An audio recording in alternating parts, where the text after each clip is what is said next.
The constitutional debate.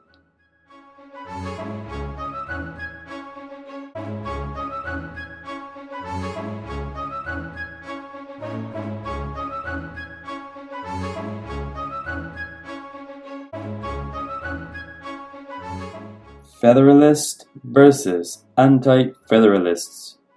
The supporters and opponents of the new constitution argued about the need for a strong central government.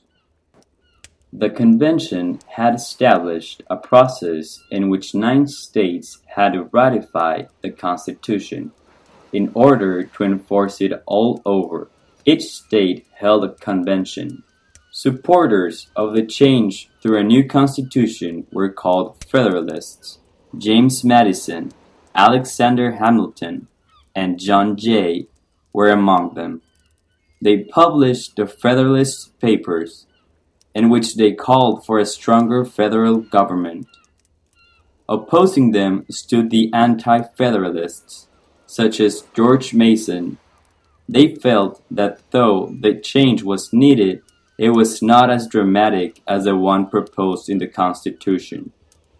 Their arguments were these: weakening of states' governments, lack of protection of individual basic freedoms, and the risk of a president staying indefinitely in the office. The ratification debate. After long debates, the 13 states ratified the Constitution.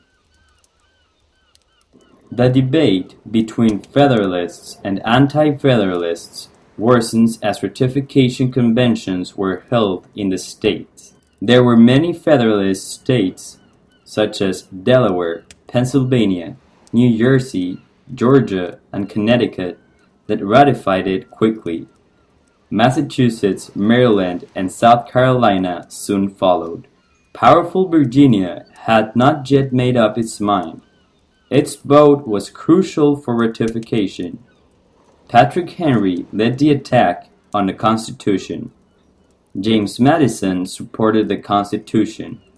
In the end, the Convention of Virginia approved the Constitution. Nevertheless, 9 states were needed to ratify it.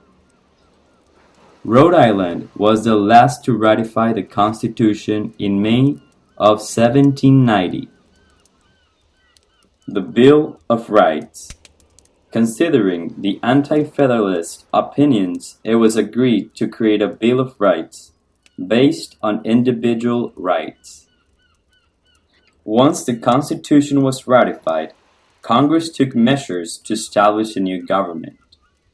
George Washington was the first president of the United States, and John Adams the vice president. The addition of a Bill of Rights was seen as a need. This became one of the first tests of the new Congress that met in March 1789. They wanted to make the Constitution flexible enough to change, but only by going through great hardships and much bureaucracy. The first Congress approved a series of amendments in 1789. By December 1791, 10 amendments have been ratified. These were known as a Bill of Rights. This bill aimed to protect the individual rights inherent to all human beings, such as freedom of religion, press, and speech, among others.